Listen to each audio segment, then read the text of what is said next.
lang po material na bagay ang pwede natin ibigay. Kasi alam natin, yung pag sinabing pagbibigay, material na bagay. Hindi lang yun. Pwede yung time,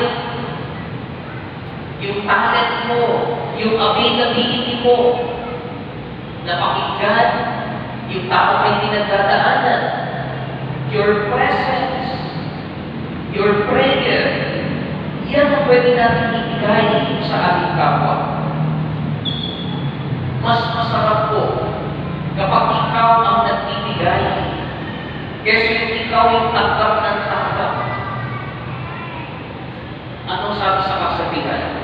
It is better to give than to receive. Dapat yan ang purpose ng ating pagbisita. Yung tayo ang makapagbigay.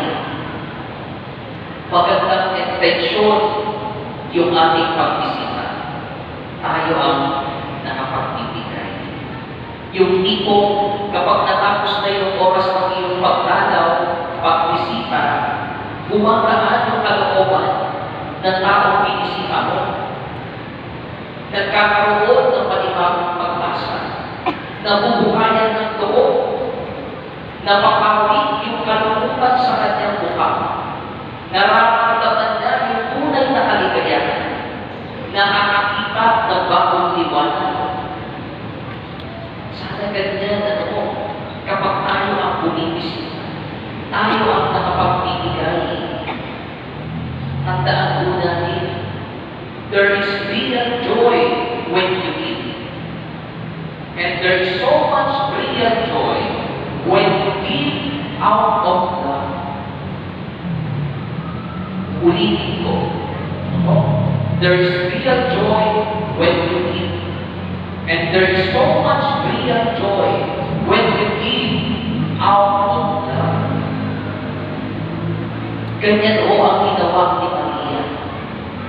Tunay na pag-ibig, yung kanyang ibinigay, yung kanyang ibinahati sa pagkalaw niya sa kanyang pinsan si Elizabeth.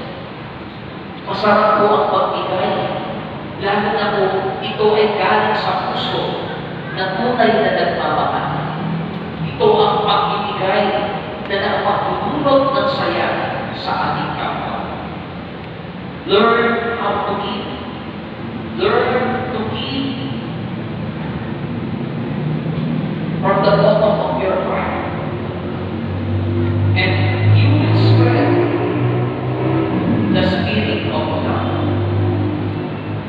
Katulad po ni Maria, tunay na pag-ibig, yung kanyang ibinahagi, yung kanyang ibinigay sa kanyang pinsang si Elizabeth.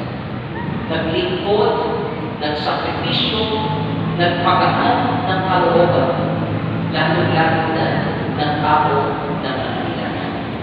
Ganyan din sana tayo kapag tayo ang bumibisita sa ating kapwa.